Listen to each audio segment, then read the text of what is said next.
ఎక్కడ కూడా ఇష్యూస్ ఉంటే ఇక్కడే స్థలం నుంచే డిప్యూటీ కమిషనర్ కూడా మనం మాట్లాడడం జరిగింది కేంద్రీయ విద్యాలయకి.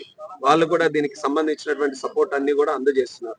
ఈ 2 ప్రాజెక్ట్స్ తో పాటు తాళభద్ర అంటే ఒక పక్కన మనం మాట్లాడే ఆర్ఓబి ఈ రోజు పూర్తి చేసుకుంటున్నాం. మరొక పక్కన కూడా 100% రైల్వే ఫండ్సే తీసుకొని వచ్చి కేంద్ర ప్రభుత్వ నిధులతో సుమారు 76 కోట్ల రూపాయలతో తాళభద్ర దగ్గర కూడా రైల్వే ఓవర్ బ్రిడ్జ్ ని మనం శాంక్షన్ చేసుకోవడం జరిగింది.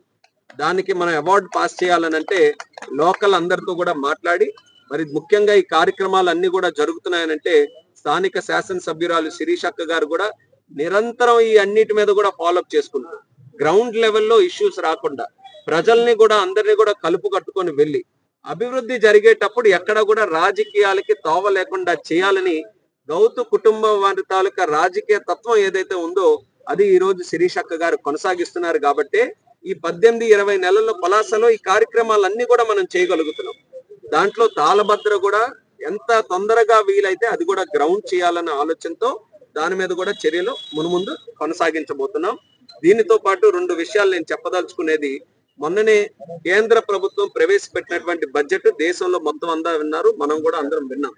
అందులో 2 మనం పలాస నుంచి వచ్చినందుకు మనం 2 గమనించాల్సినటువంటిది, ఒకటి క్యాష్ సంబంధించినటువంటి అనౌన్స్మెంట్, అలాగే కోకోనట్ కి సంబంధించింది. ఇది ముఖ్యంగా మన ఉద్దాన ప్రాంతంకి ఇక్కడ ఉన్నటువంటి రైతులకి అందరికీ కూడా ఉపయోగపడేది.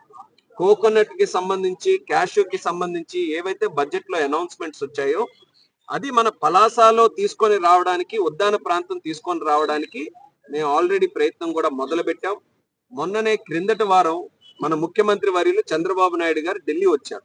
ఢిల్లీ వచ్చిన తర్వాత మన అగ్రికల్చర్ మినిస్టర్ శివరాజ్ సింగ్ చౌహాన్ గారి దగ్గర కలిస్తే నేను కూడా చంద్రబాబు నాయుడు గారితో కలిసి వెళ్ళడం జరిగింది. అక్కడ స్పష్టంగా ఉద్దానం గురించి చర్చించాం.